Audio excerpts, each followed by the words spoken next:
Olá, meu povo, bom dia a todos, na paz de nosso Senhor e Salvador Jesus Cristo. Estamos gratos a Deus por esta oportunidade que o Senhor nos concede de estarmos aqui hoje, dia 8 de agosto de 2021, né? Às 7 horas e 34 minutos. Começamos um pouquinho aí atrasado porque estava esperando aqui iniciar o computador, né? Mas enfim, né? Hoje estamos há 4 meses e 33 dias, 23 dias, melhor dizendo, de 2022. Né? Hoje também é um dia especialíssimo, né? Que se celebra aí o Dia dos Pais, e desde já quero deixar aqui meus agradecimentos, né? Minhas felicitações, melhor dizendo, a todos os pais que nos assistem aí, né? Feliz Dia dos Pais a todos, tá?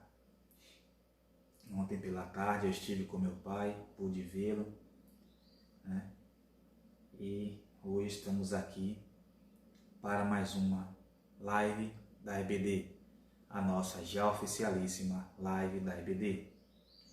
E hoje, né, nós vamos estudar, desde o mês de junho estamos estudando essas lições aqui, né? O plano de Deus para Israel em meio à infidelidade da nação, as correções e os ensinamentos divinos no período dos reis de Israel, terceiro trimestre das lições bíblicas de 2021.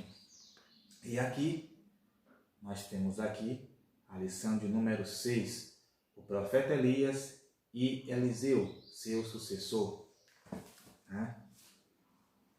Enfim, meus caros, o nosso textuário está no segundo livro dos Reis, capítulo de número 2, versículo de número 9, que assim está escrito: Sucedeu, pois, que, havendo eles Elias disse a Eliseu: Pede-me o que queres que te faça, antes que seja tomado de ti. E disse a Eliseu: Peço-te que haja porção dobrada de teu espírito sobre mim. A verdade prática assim nos diz. A história de Elias e Eliseu nos inspira a andarmos com pessoas que desfrutam de intimidade com Deus e que, por isso, vale a pena serem seguidos e imitados. Pois bem. A nossa leitura bíblica em classe, a nossa tradicional leitura bíblica em classe, se encontra no segundo livro dos Reis, capítulo de número 1, versículos 1 ao 15, que diz assim: Sucedeu, pois, que, havendo o Senhor de levar a Elias num redemoinho ao céu, Elias partiu com Eliseu de Gilgal. E disse Elias a Eliseu: Fica-te aqui, porque o Senhor me enviou a Betel. Porém Eliseu disse: Vive o Senhor e vive a tua alma, que te não deixarei. E assim foram a Betel. Então os filhos dos profetas que estavam em Betel saíram a Eliseu e lhe disseram: Sabes que o Senhor hoje tomará o teu senhor por de cima da tua cabeça? E ele disse: Também eu bem o sei, calai-vos. E Elias lhe disse: Eliseu, fica-te aqui, porque o Senhor me enviou a Jericó. Porém ele disse: Vive o Senhor e vive a tua alma, que te não deixarei. E assim vieram a Jericó. Então os filhos dos profetas que estavam em Jericó se chegaram a Eliseu e lhe disseram: Sabes que o Senhor hoje tomará o teu senhor por de cima da tua cabeça? E ele disse: Também eu bem o sei, calai-vos. E Elias disse: Fica-te aqui, porque o Senhor me enviou ao Jordão. Mas ele disse: Vive o Senhor e vive a tua alma, que te não deixarei. E assim ambos foram juntos. E foram 50 homens dos filhos dos profetas, e de longe pararam defronte, e eles ambos pararam junto ao Jordão. Então Elias tomou a sua capa e a dobrou, e feriu as águas, as quais se dividiram para as duas bandas, e passaram ambos em seco. Sucedeu, pois, que, havendo eles passado, Elias disse a Eliseu: Pede-me o que queres que te faça, antes que seja tomado de ti.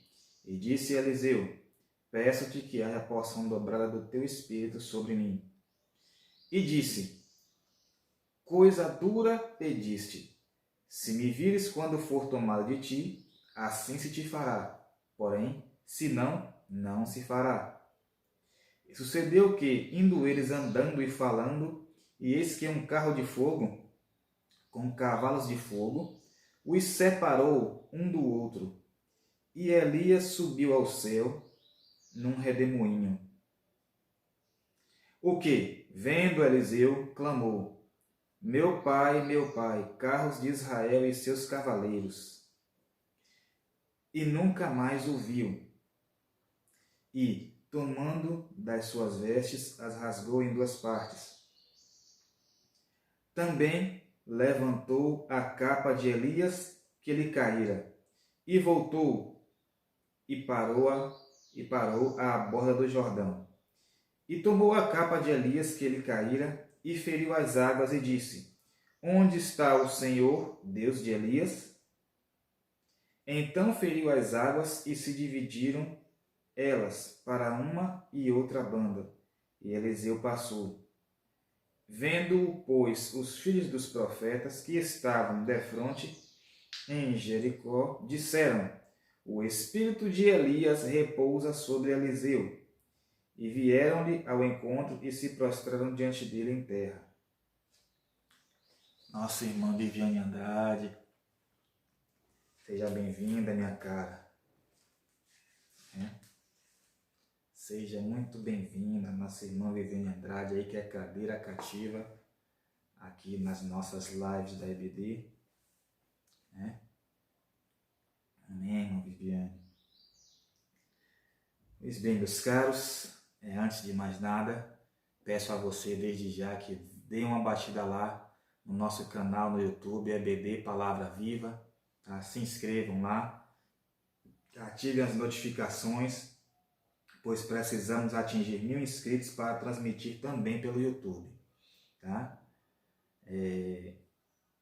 Logo mais, depois que terminarmos essa transmissão, nós iremos postar essa live também lá, tá? E é isso aí. Vão compartilhando, vão mandando seus joinhas, seus coraçõezinhos aí, tá? Para que a nossa live possa, atingir muitas vidas. Tranquilos, meus caros? Pois bem, na aula anterior, nós falamos um pouco aqui sobre o reinado de Acasias, mostramos que foi um rei que fizera o que era mal perante o Senhor, quando foi consultar, a Baal, para saber se ele sairia daquela cama na qual estava enfermo, e no meio do caminho, quando enviou os mensageiros, estes encontraram-se com Elias, e Elias simplesmente enviou um recado em forma de reprimenda contra Acasias, dizendo que da cama que ele subisse, dela não desceria, mas que morreria. E assim foi, meus caros, porque foi um rei que seguiu o caminho de seus pais, idólatras, e infelizmente aconteceu ali o que Deus havia dito por meio do profeta Elias, que a linhagem de Acabe seria ali extirpada do trono de Israel. E assim foi, porque Acasias não deixou descendentes, tá? Além de ter governado pouquíssimo tempo, foram só 2 anos, não deixou descendentes. Pois bem, quem quiser rever esta aula, está na nossa linha do tempo e também lá no nosso canal EBD Palavra Viva no YouTube. Tranquilos? Pois bem, vamos avançar. Hoje vamos finalizar aqui o nosso estudo sobre o profeta Elias. Desde da lição de número 3 que nós estamos aqui falando sobre ele. foi um grande homem de Deus, um grande profeta, né? Mas antes de finalizarmos esse estudo, é necessário nós entendermos um pouquinho sobre a herança profética, tá? Nós vamos já começar o nosso tradicional tour pela Bíblia, indo ali no livro de Deuteronômio, no capítulo de número 21, né? Versículos 15 ao 17, para nós entendermos um pouquinho aqui esta herança profética, tá?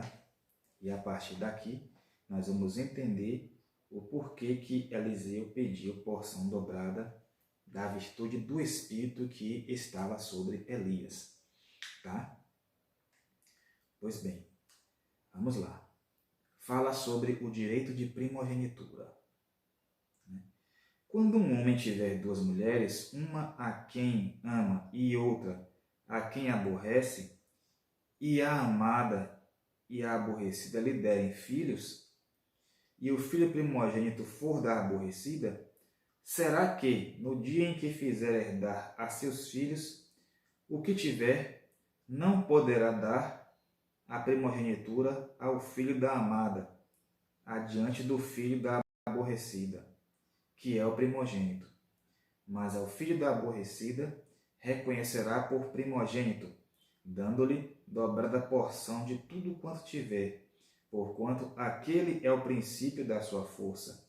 O direito da primogenitura seu é. Bem, aqui fala em linhas gerais do direito de herança, que nos tempos de Israel era desse jeito. Isso aqui foram diretrizes estabelecidas pelo próprio Deus quando dá herança, tá? Esta herança aqui, em linhas gerais, era transmitida pela via testamentária, né? O pai fazia um testamento, ainda que verbal, dizendo quem ia ficar com o quê, né?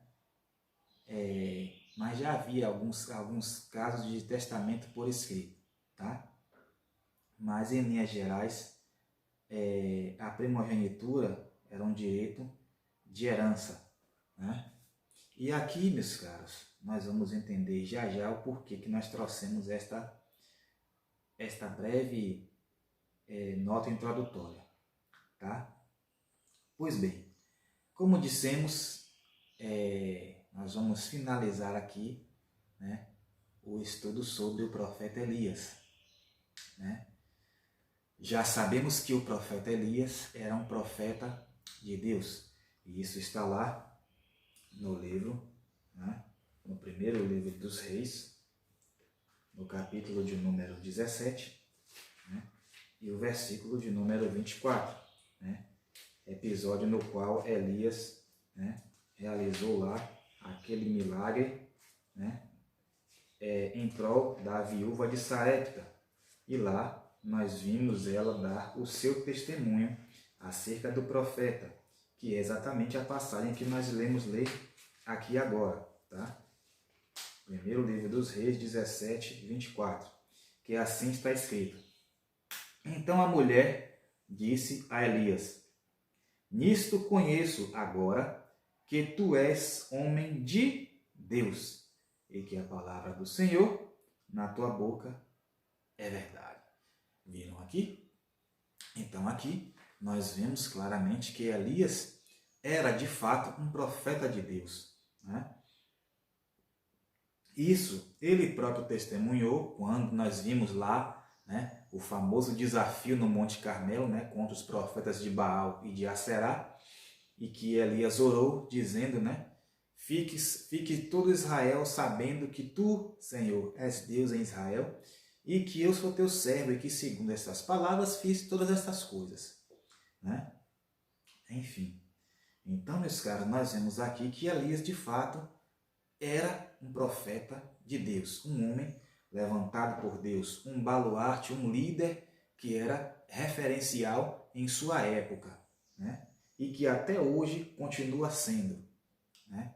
Nós vimos aqui, né, o auge, né, da carreira de Elias, né? Vimos também o seu momento de fraqueza, de desânimo, né? Isso para nos mostrar que ninguém é super-homem, tá? Todo homem, toda mulher crente, servo e serva de Deus, por mais que esteja naquele ápice de espiritualidade, por mais que esteja fiel a Deus, por mais que esteja em íntima comunhão com Deus, vai ter o seu momento de fraqueza, porque nós somos seres humanos, nós temos as nossas limitações, tá? Nós não sabemos tudo, não podemos tudo, tá? Não temos tudo, né? E, consequentemente, tudo que nós fazemos, necessitamos, provém de Deus. A nossa força provém do Senhor, né? É Ele quem nos sustenta, tá? Mas é só isso, meus caros? Não, né? O ministério de Elias foi marcado por muitas coisas, né? Mas agora chegamos a um momento de verdade e de extrema importância no ministério de Elias, né? E aqui agora nós vemos, né, depois de muitas batalhas, depois de muitas vitórias alcançadas, depois de ter o profeta ter feito a obra do Pai Celeste, agora é anunciado o fim do seu ministério. Isto é, Deus anuncia o fim do ministério de Elias, né? Sabe onde é que isso está? Aqui mesmo, no livro dos Reis, no primeiro livro dos Reis, no capítulo 19, nos versículos 15 e 16, né? Que assim está escrito. E o Senhor lhe disse: vai, volta pelo teu caminho para o deserto de Damasco, vem e unge a Azael, rei sobre a Síria, também a Jeú, filho de Nimsi, ungirás, rei de Israel, e também a Eliseu, filho de Sefate de Abel-Meolá, ungirás profeta em teu lugar. Né? Então aqui, inicialmente, nós vemos Deus falando com Elias que o ministério dele estava chegando ao fim, né? E era necessário que assim fosse, tá?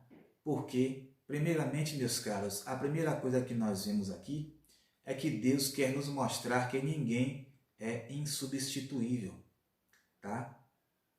Ninguém. Então nós vamos ver aqui, inclusive, um trecho do livro do comentarista, né, que eu destaquei aqui e que eu gostaria de compartilhar com vocês, tá? É bastante interessante e por isso mesmo que eu destaquei isso aqui.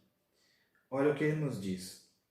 O ministério de Elias demonstra alguém que sabe que o seu fim chegará, que ele não é insubstituível, que não se agarra veementemente ao cargo ou ao título, mas que permite que lideranças jovens surjam e surpreendentemente superem o seu antecedente, sem necessidade de ciúmes ou ocultamentos.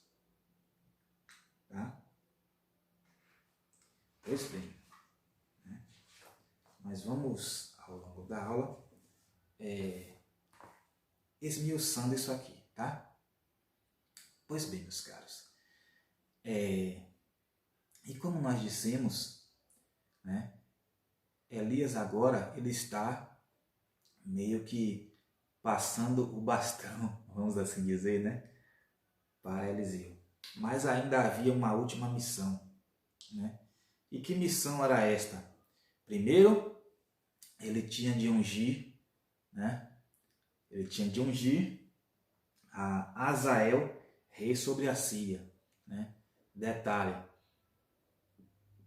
como nós bem sabemos, a Síria é um reino estrangeiro, né?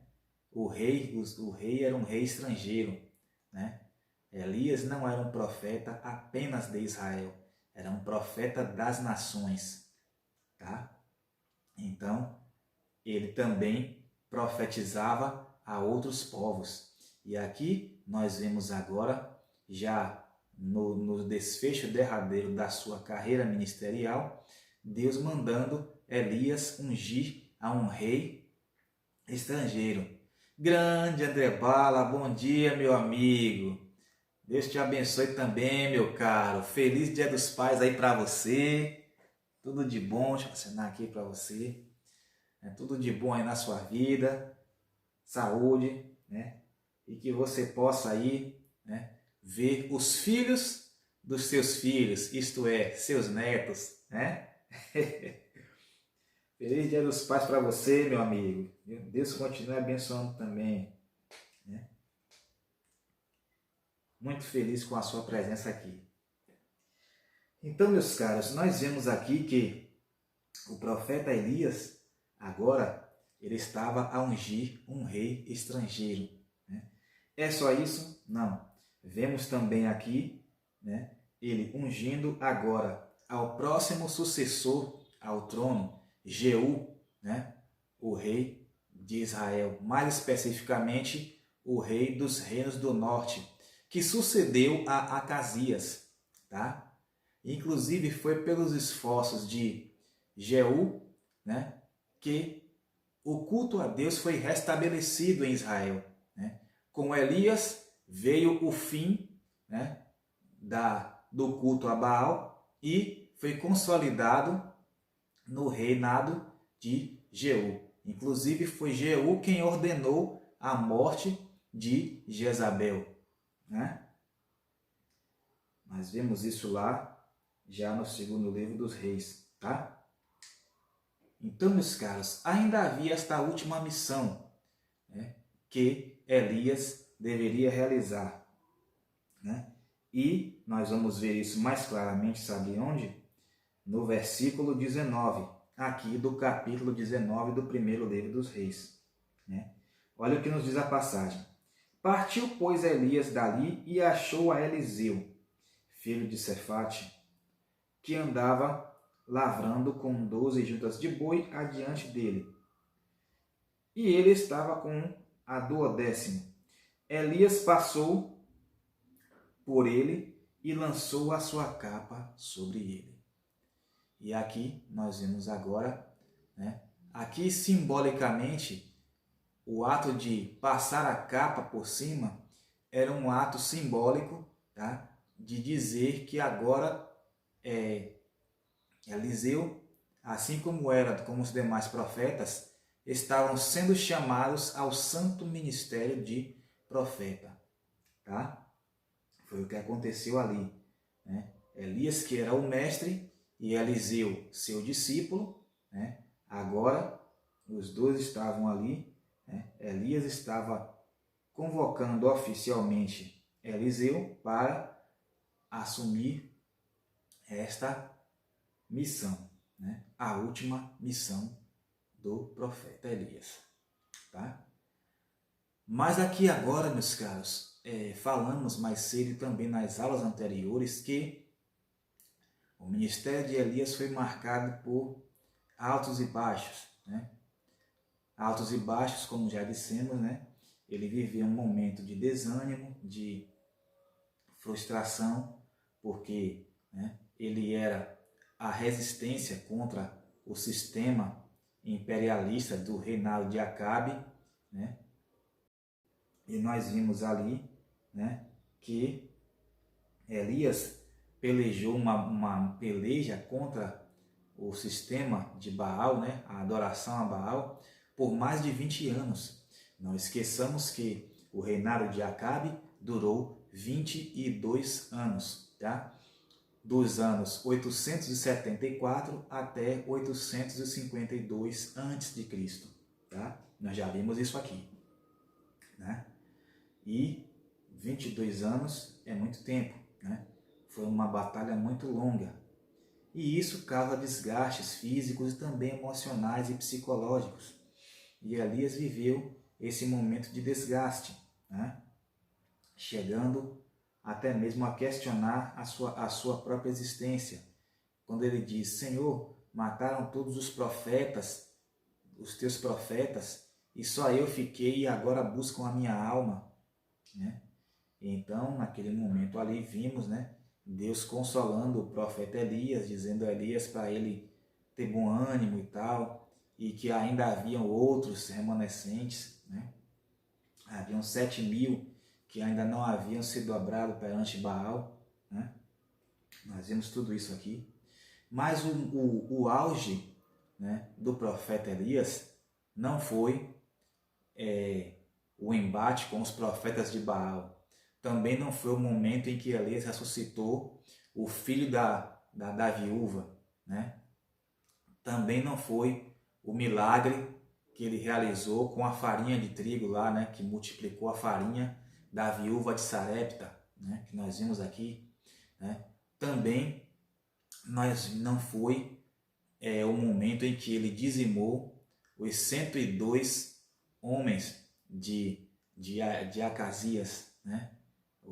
As guarnições, né? Com seus 2 capitães, né? Esses momentos foram emblemáticos, foram espetaculares, mas o maior feito do ministério de Elias nós vamos ver agora. Está aqui, né? Na nossa leitura bíblica em classe, inclusive, né? No segundo livro dos Reis, nos versículos 8 a 11, né? Que assim nos diz, né? Então Elias tomou a sua capa e a dobrou, e feriu as águas, as quais se dividiram para as 2 bandas e passaram ambos em seco. Sucedeu, pois, que, havendo eles passado, Elias disse a Eliseu: pede-me o que queres que te faça, antes que seja tomado de ti. E disse: peço-te que haja porção dobrada de teu espírito sobre mim. E disse: coisa dura pediste, se me vires quando for tomado de ti, assim se te fará, porém, se não, não se fará. E sucedeu que, indo eles andando e falando, eis que um carro de fogo, com cavalos de fogo, os separou um do outro. E Elias subiu ao céu num redemoinho. Viram aqui? Aqui, meus caros, foi o auge, o momento mais espetacular da carreira de Elias. Por que você diz isso, irmão? É simples. Todos os profetas que vieram antes de Elias e também depois de Elias passaram pela morte, exceto ele.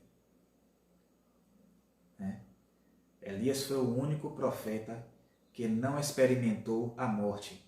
Ele foi levado aos céus vivo. Ele entrou nas mansões celestiais vivo. Tá? O único dos profetas que passou por este feito, né? Aqui ocorreu um fenômeno sobrenatural conhecido como transladação, né? Elias foi trasladado, né?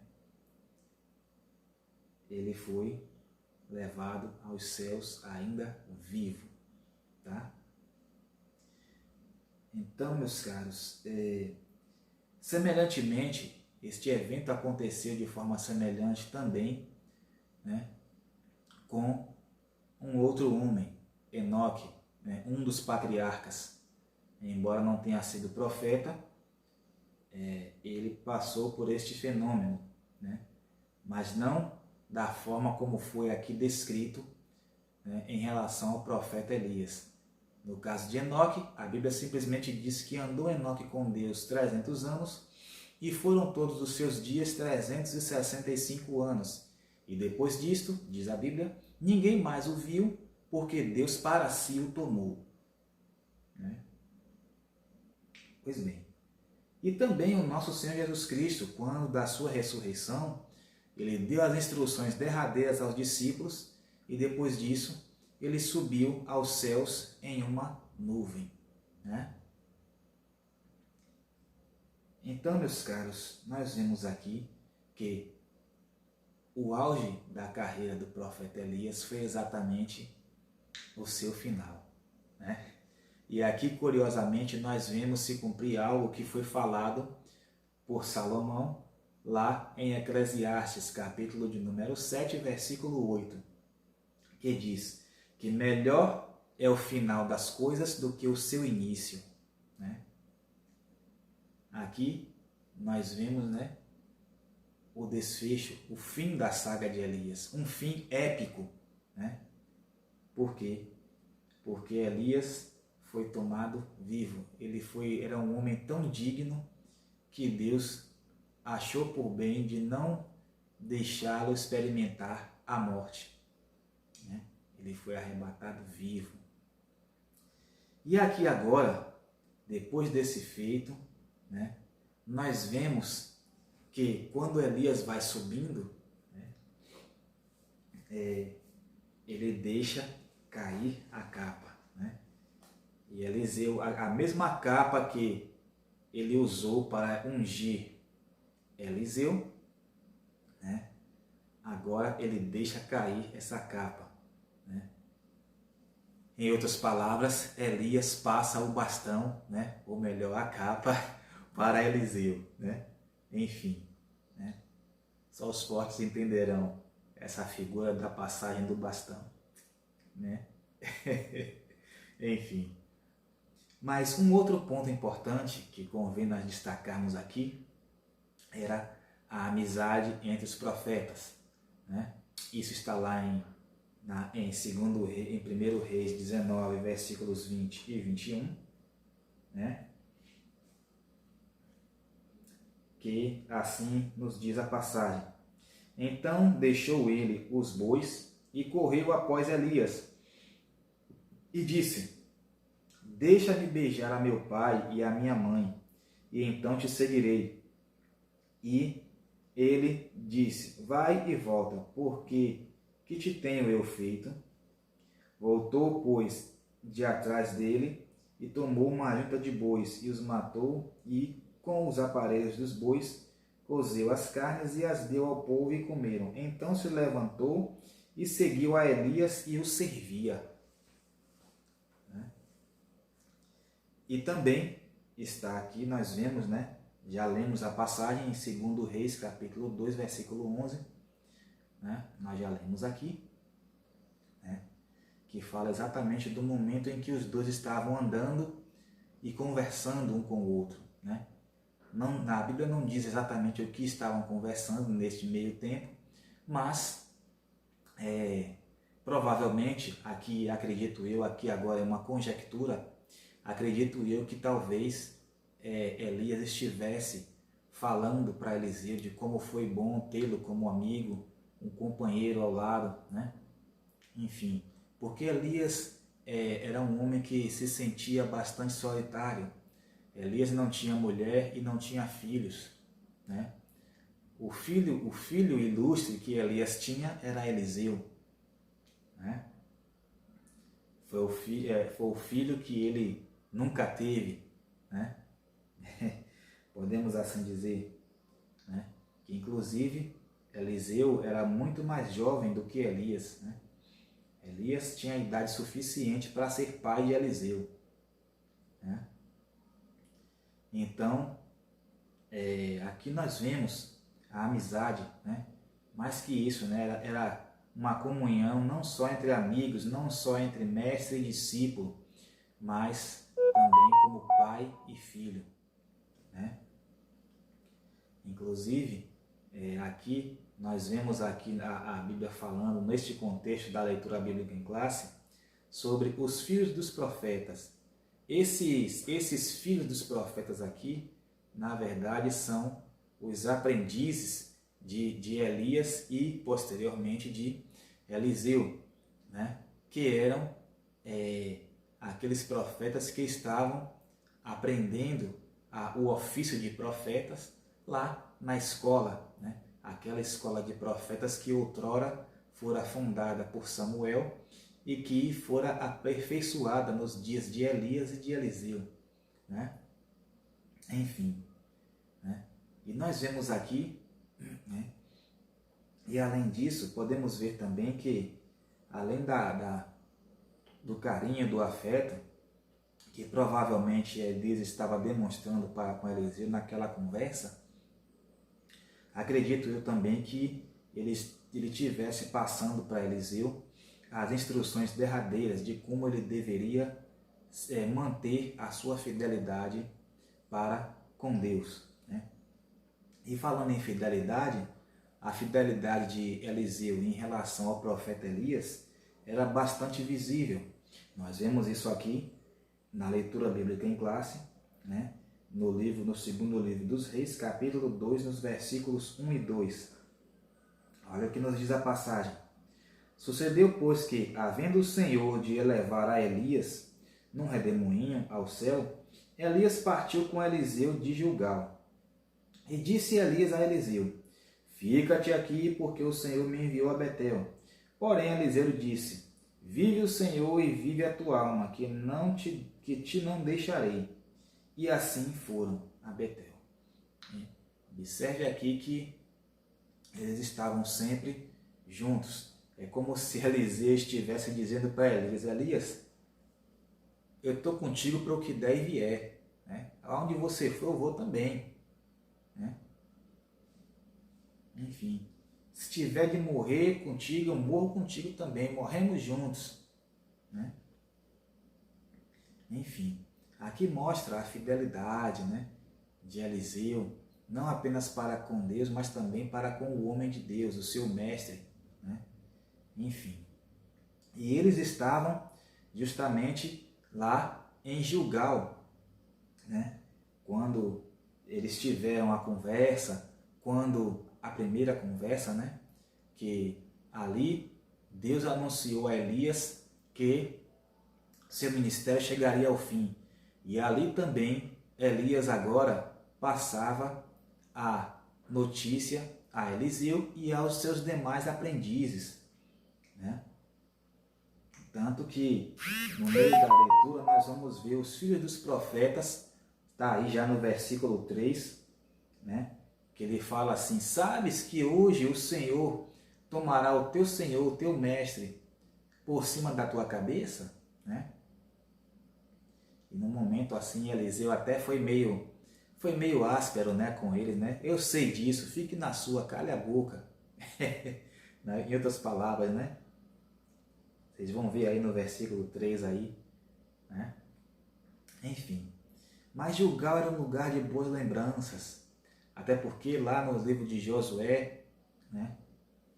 No livro de Josué, capítulo 4, versículos 19 e 20, nós vemos lá que ali foi estabelecido o memorial da travessia, né? O memorial da peregrinação, porque foi naquele episódio lá que nós vimos, né?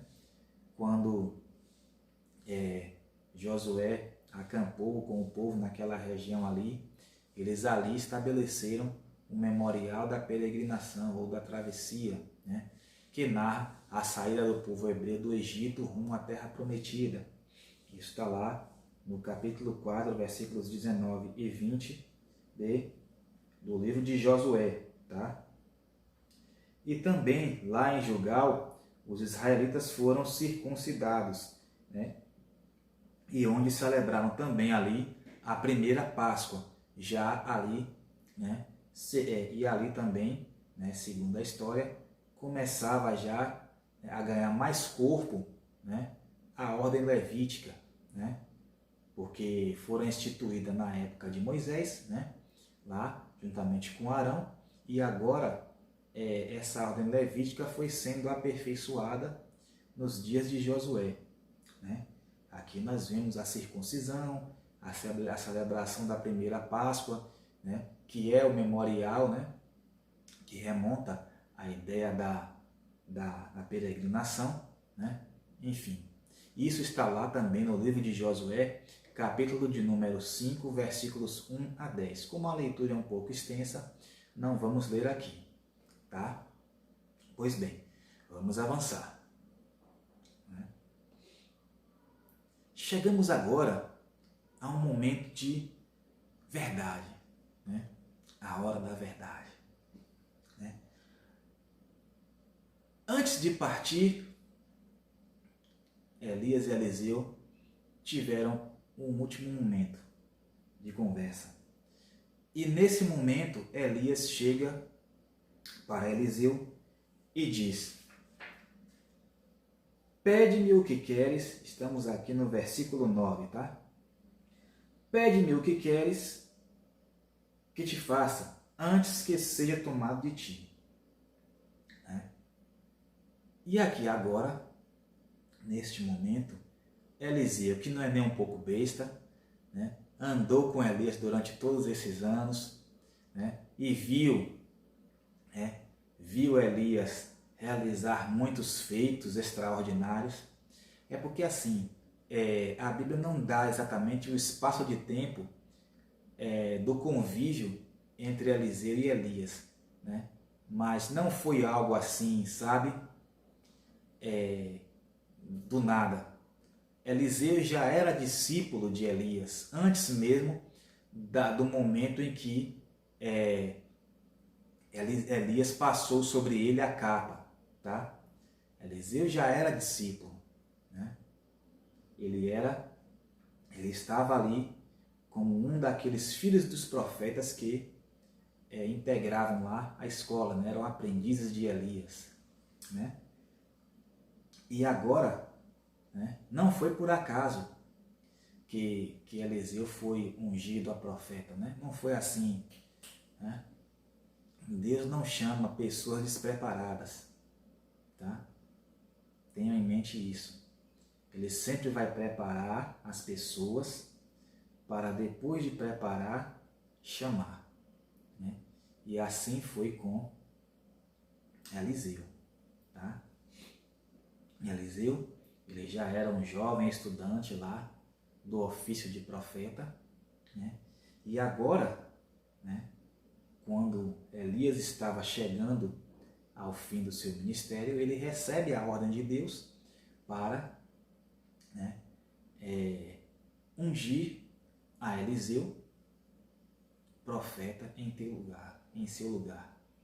Poderia ter sido qualquer outro? Poderia, mas a escolha foi uma escolha do próprio Deus, né? E como foi Deus quem escolheu, nem Elias e muito menos eu podemos questionar, tá? Pois bem, né? E aqui agora Eliseu, ele chega, ele pensa e diz: não, já sei o que eu vou fazer. Eu já vi os feitos que Deus realizou através da vida dele, do meu mestre, né? Eu vi muitas coisas, experimentei com ele muitas coisas. Então agora, né, eu quero, em outras palavras, vamos dizer assim, Eliseu estava dizendo: eu quero ser melhor do que ele, né? Melhor assim, não em termos pejorativos, sabe? Eu quero ir além daquilo que ele foi, né? E aí nós vemos que Eliseu realiza o pedido emblemático, quando ele diz, né, na parte B do versículo 9, aqui do capítulo 2 de 2 Reis, ele diz: peço-te que haja porção dobrada do teu espírito sobre mim. Em outras palavras, o que Eliseu estava pedindo era a porção dobrada da virtude do Espírito Santo de Deus que estava sobre o profeta Elias. Tá? Aqui, nós vemos aqui o emprego da figura de linguagem conhecida como metonímia. Tá? O que é isso? Eu uso uma expressão para designar uma ideia central acerca de algo ou de alguém. Por exemplo, né, quando a gente diz que leu Machado de Assis, né, algumas pessoas falam: eu estou lendo ou eu li Machado de Assis, né? Ora, Machado de Assis foi um dos grandes nomes da literatura brasileira, né, do século XIX, né? Sua obra mais famosa é Dom Casmurro, né, que conta a história de Bentinho e Capitu. Eu tive esse livro, né? Li toda a história, né? Enfim, então, na verdade, quando alguém diz que leu Machado de Assis, está dizendo que leu a obra de Machado de Assis, porque ninguém vai pegar e lê o escritor, né? Ou seja, lê o Machado de Assis. Primeiro que Machado de Assis já é morto, né? Enfim, mas ainda que fosse vivo, ninguém ia chegar perto de Machado de Assis, tipo, deixa eu ler aqui você, Machado. Não, vai ler a obra. E aqui, nesta passagem, nós vemos a mesma coisa. Eliseu diz, porção dobrada do teu espírito. Ou seja, ele estava falando não do espírito em si, ele estava falando porção dobrada da virtude do espírito que estava sobre o profeta Elias. Porque o espírito aqui é o Espírito Santo de Deus, tá? E o que estava sobre Elias era a virtude, o poder do Espírito Santo, tá? Poder este que hoje repousa sobre a igreja. Já já vamos rever isso, tá? Pois bem, e aqui agora nós voltamos àquela nota introdutória que nós falamos lá atrás sobre o direito de primogenitura, a herança profética, tá? Aqui nós vemos Eliseu invocando um direito de primogenitura, tá? Porque dos filhos dos profetas, Eliseu era o primogênito, né? Ou seja, foi o primeiro aprendiz de Elias, né? Os outros vieram em momento posterior, mas o primeiro foi Eliseu, né? E foi por esta razão, inclusive, que Deus havia escolhido Eliseu. A principal razão era esta, né? Aqui, Eliseu invoca, como nós dissemos, o direito de primogenitura, tá? A herança profética, né? Que neste momento estava vindo sobre ele. Ah, irmão, mas o que tem a ver o direito de primogenitura lá de Deuteronômio 21 com este aqui? Tem tudo a ver, tá? Embora Eliseu não fosse filho biológico de Elias, era filho espiritual, tá? Era filho espiritual. E neste contexto, cabia perfeitamente a Eliseu invocar sobre ele o direito de primogenitura sobre a unção espiritual que repousava sobre Elias, tá? Era a herança profética sendo transmitida ali, tá?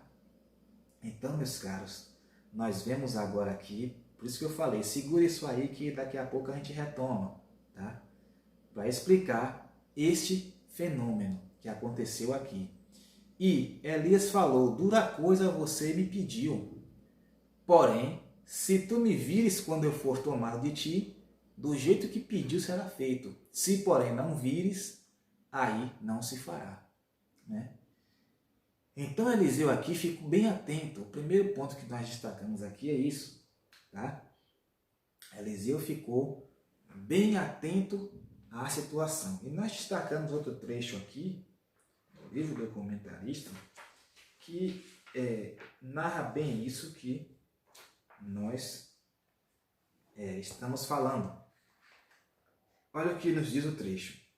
Eliseu teria que permanecer atento em Elias, não podendo retirar os olhos dele. Isso aqui remonta à ideia de vigilância, prontidão, tal qual nós, como crentes em Jesus Cristo, devemos estar sóbrios e vigilantes o tempo todo, aguardando a vinda do Cordeiro, tá? Para buscar a sua igreja. E aí ele acrescenta, os maiores momentos de aprendizado e crescimento espiritual e ministerial acontecem quando podemos olhar para alguém que realmente é um servo fiel a Deus como Elias e podemos imitar os seus feitos. Tá? Isso aqui que daqui a pouco a gente retoma aqui a segunda parte do comentário aqui do livro, tá?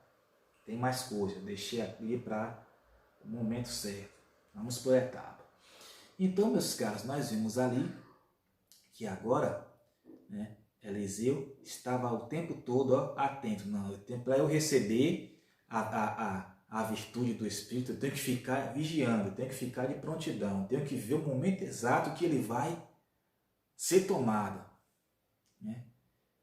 E ele ficou ali, ele ele foi diligente, ele simplesmente se esforçou para permanecer vigilante e recebeu a bênção, né? Recebeu ali a virtude do Espírito Santo, né? 2 vezes mais do que foi com o profeta Elias. E agora, no momento em que Elias é tomado aos céus, no redemoinho, né? Ele deixa cair a capa.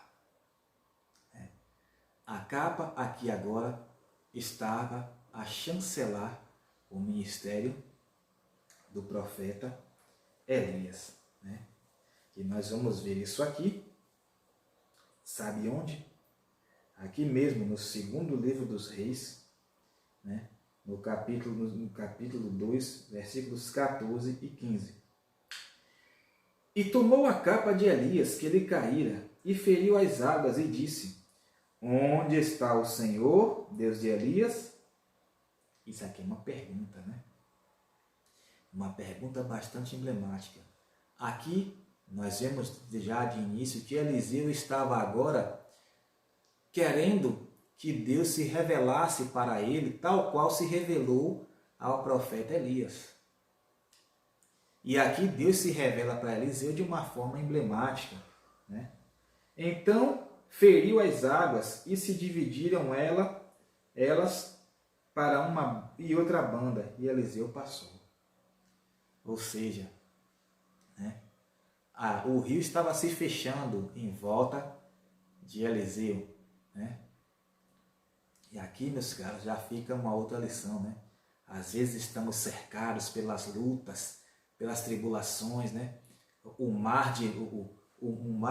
rio de luta, de tribulação, de provação, de tentação, está querendo já nos sufocar, nos cercar, nos afogar. É aí que nós devemos fazer como disse Davi: eleva os meus olhos para o alto, e de onde me vem o socorro? O meu socorro vem do Senhor, que fez os céus e a terra. Certamente Eliseu deve ter tido contato com esta passagem de Salmo, lá no Salmo 121, né? Porque nós esqueçamos que Davi foi anterior a Elias e a Eliseu, né? Já vimos isso aqui, tá? E que a essa altura os salmos já havia sido escrito, né? Então, meus caros, nós vemos aqui, né, Eliseu invocando, né, onde está o Senhor? Então, nesses momentos aí, quando os rios quiserem nos sufocar e nos afogar, devemos fazer como fez Eliseu, ó, invocar o Senhor. Foi o que ele fez aqui. Ele invocou, né, onde está o Senhor, Deus de Elias? Né? Imagine. Então, é isso que devemos fazer, meus caros. Tá? Pois bem, vamos avançar, né? E aqui nós vemos no versículo 15 dizendo: vendo, pois, os filhos dos profetas que estavam defronte em Jericó, disseram: o espírito de Elias repousa sobre Eliseu. E vieram-lhe ao encontro e se prostraram diante dele em terra. Aqui nós vemos o reconhecimento, né, dos demais profetas e filhos de profetas, o reconhecimento do ministério de Eliseu. Tá? Nós vemos isso aqui, né? E agora eles se inspiram também em Eliseu para dar continuidade ao legado de Elias. E quais são as lições que nós tiramos para nossos dias, para a atualidade? A primeira delas é de que a virtude do Espírito Santo está sobre os santos. Isso está lá em Lucas capítulo 24, versículos 47 a 49, né? Que fala ali já da grande comissão, né? Também em Lucas, que nós também vemos isso lá em Marcos, tá? Mas aqui em Lucas é o próprio Jesus falando para eles da seguinte forma, né? Vamos pegar o 46. E disse-lhes: assim está escrito, e assim convinha que o Cristo padecesse e ao terceiro dia ressuscitasse dos mortos. Aí vem o 47.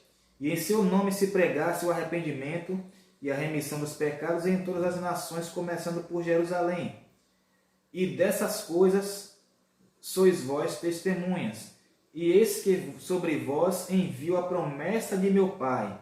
Ficai, porém, na cidade de Jerusalém, até que do alto sejais revestidos de poder. E nós vamos rever isso agora, sabe onde? No livro de Atos dos Apóstolos, capítulo de número 1, e o versículo de número 8, que assim nos diz: Mas recebereis a virtude do Espírito, que há de vir sobre vós, e ser-me-eis testemunhas, tanto em Jerusalém, como em toda a Judeia e Samaria, e até os confins da terra. Tá? Então, naqueles dias de Elias e de Eliseu, o Espírito do Senhor repousava sobre eles. Tá? Primeiro com Elias e depois com Eliseu. Hoje, o mesmo Espírito agora repousa sobre a igreja, que é a grande comunidade profética, como nós já vimos aqui, né, nos trimestres anteriores. Tá? A segunda grande lição é de que Deus sempre tem os seus remanescentes. Tá? Isso está aqui em 1 Reis, capítulo 19, versículo 18, que assim está escrito. O Senhor dizendo a Elias: Também eu fiz ficar em Israel 7.000, todos os joelhos que se não dobraram a Baal, e toda a boca que não o beijou. Nós vamos rever isto em Romanos, livro de Romanos, tá? Epístola de Paulo aos Romanos, capítulo de número 11, versículos 2 ao 5. Deus não rejeitou o seu povo, que antes conheceu. Ou não sabeis o que a Escritura diz de Elias, como fala a Deus contra Israel, dizendo: Senhor, mataram os teus profetas e derrubaram os teus altares, e só eu fiquei e buscam a minha alma? Mas que lhe diz a resposta divina? Reservei para mim 7.000 varões, que não dobraram os joelhos diante de Baal. Viram? Paulo aqui está referenciando o que nós lemos agora há pouco em 1 Reis 19, 18. Tá? Paulo está relembrando aqui aos crentes este evento de que Deus reservou para si 7.000 que não se dobrariam perante Baal. Tá? E Paulo continua: Assim, pois, também agora, neste tempo, ficou um resto, segundo a eleição da graça. Viram? Em outras traduções diz remanescente. Aqui fala resto, mas em outras traduções diz remanescente, que é a mesma coisa, tá? Ou restante. E nós vamos ver isso também em Apocalipse, tá? Livro de Apocalipse, né? O último livro da Bíblia, capítulo de número 3 e o versículo de número 4, que assim diz o Senhor Jesus: Mas também tens em Sardes, Sardes é uma das 7 igrejas da Ásia que receberam as cartas, tá? Mas também tens em Sardes algumas pessoas que não contaminaram suas vestes, e comigo andarão de branco, porquanto são dignas disso. Viram? Deus sempre tem os seus remanescentes, tá? Aquela igreja de Sardes estava já corrompida, porém, o Senhor Jesus diz aqui, né? Que aqui é Jesus falando para aquela igreja: Tens, contudo, alguns aí entre vocês que não se contaminaram, tá? Ou seja, os remanescentes, meus caros. Tá? A terceira lição de hoje é que a igreja é a sucessora legítima de Cristo na terra. Assim como Eliseu foi sucessor de Elias, agora a igreja é sucessora legítima de Cristo. Tá? Essa sucessão começou lá em Atos 2 com os apóstolos e continua até os dias de hoje com a igreja de Cristo.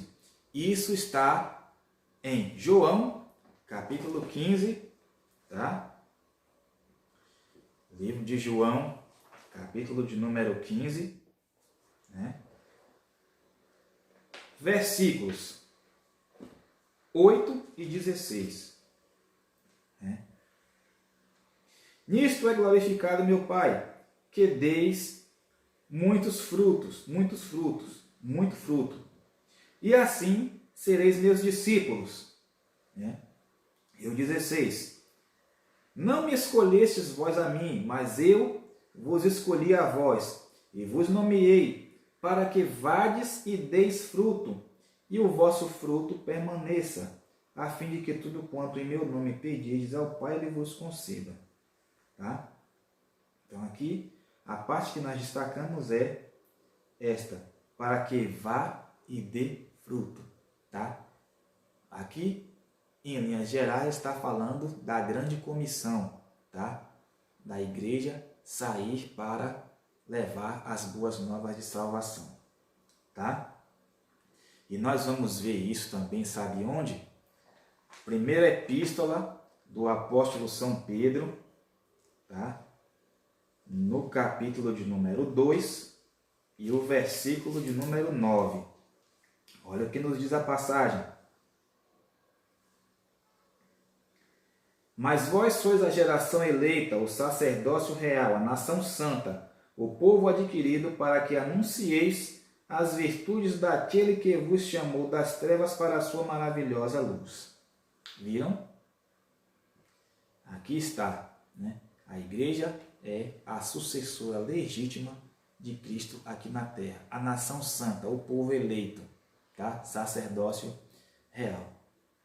A quarta lição que tiramos para hoje é: devemos imitar os bons líderes.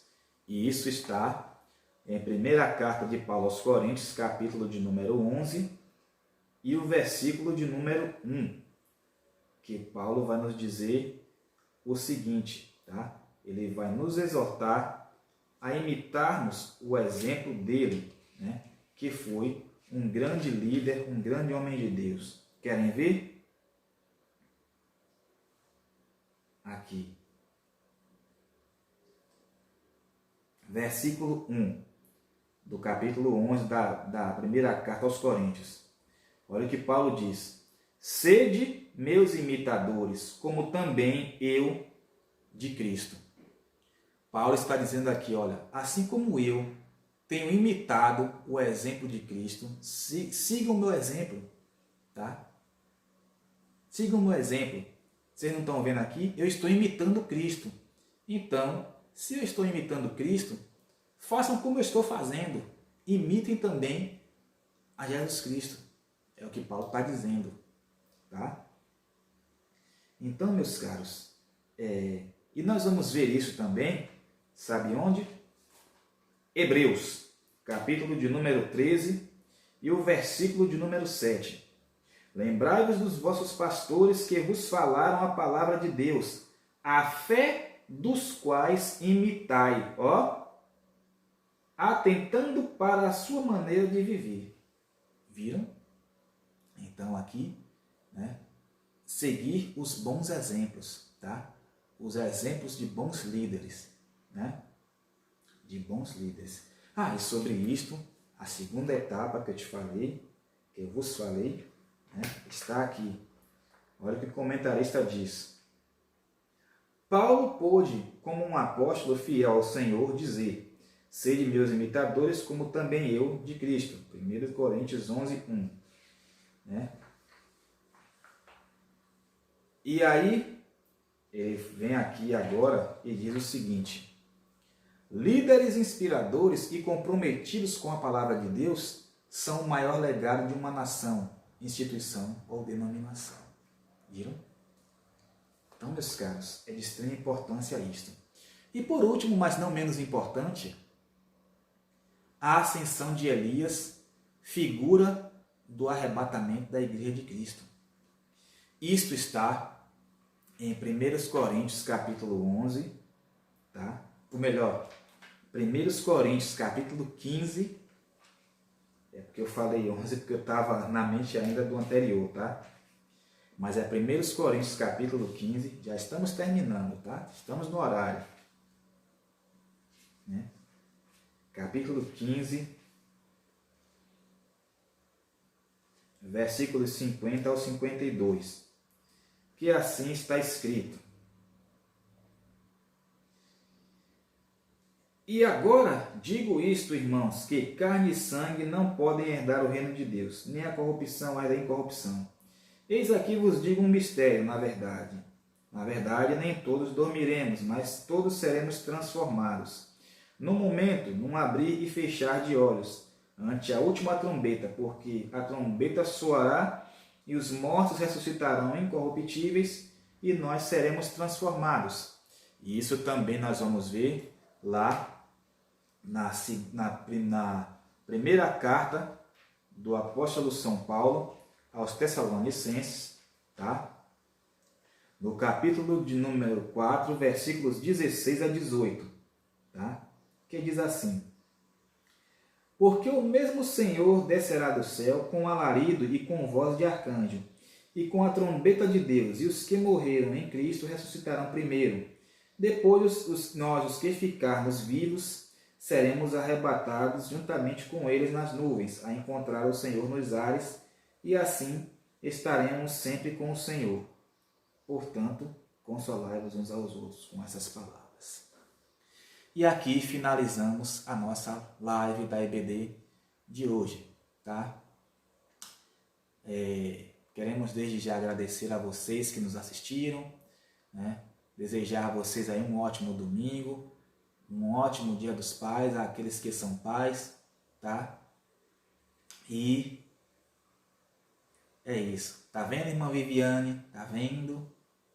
Tá vendo? Tá vendo, tá vendo, tá vendo? Pois é, viu?